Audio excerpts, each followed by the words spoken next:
बातमी आपण पाहूयात। घायवळ प्रकरणामध्ये आरोप करणाऱ्यांनी आत्मचिंतन करावं असं अजित पवार यांनी म्हटलेलं आहे। घायवळ प्रकरणामध्ये आरोप करणाऱ्या रोहित पवारांना अजित पवार यांनी टोला लगावलाय। आपल्या आईनं कोणाचं कौतुक केलंय का हे त्यांनी पाहावं असं अजित पवार यांनी म्हटलं। काही जण उत्साहाच्या भरात वक्तव्य करतात असंही अजित पवारांनी म्हटलं।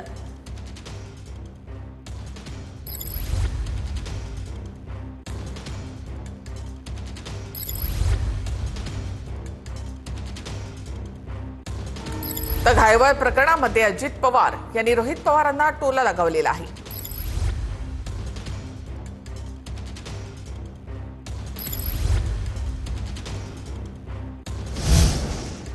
तर जिथे इथे शक्य आहे तिथे महायुती म्हणून लढणार असं देवेंद्र फडणवीस यांनी म्हटलेलं आहे।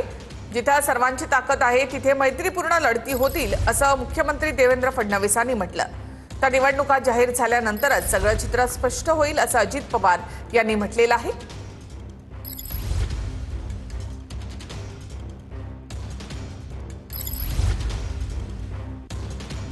तर निवडणुका जाहीर झाल्यानंतर सगळं चित्र स्पष्ट होईल असं अजित पवार यांनी म्हटलंय। शक्य तिथे महायुती म्हणूनच लढणार असं मुख्यमंत्री देवेंद्र फडणवीसांनी म्हटलंय। अजित पवार यांचे राष्ट्रवादी संग्राम जगताप यांना नोटीस पाठवणारे संग्राम जगताप यांचे विचार पक्षाला मान्य नाहीत असं अजित पवार यांनी म्हटलेलं आहे। दिवाळीला हिंदूंकडूनच खरेदी करा असं वक्तव्य संग्राम जगताप यांनी केलं होतं।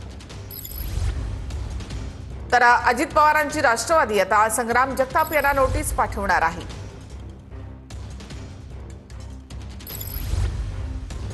दिवाळीला हिंदूंकडूनच खरेदी करा असं संग्राम जगतापांनी म्हटलंय। दीपावलीच्या निमित्तानं देखील इथं आता बाजारपेठ आहे।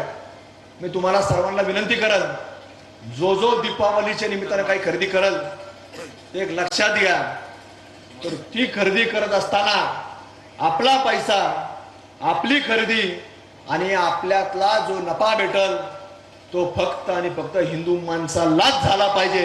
अशा प्रकारची दीपावली आपण प्रत्येकाने साजरी करावी। नाहीतर काय कोणतरी दाऱ्या कुरवळतो ते सांगाल असं काही नसतं, ते खोटं असतं। पण आपल्याच खरेदीतनं आपल्याच माणसाची दीपावली चांगली साजरी झाली पाहिजे याची विचार आपण प्रत्येकाने समाजामध्ये करणं गरजेचं आहे। अतिशय चुकीचं विधान केलेलं आहे।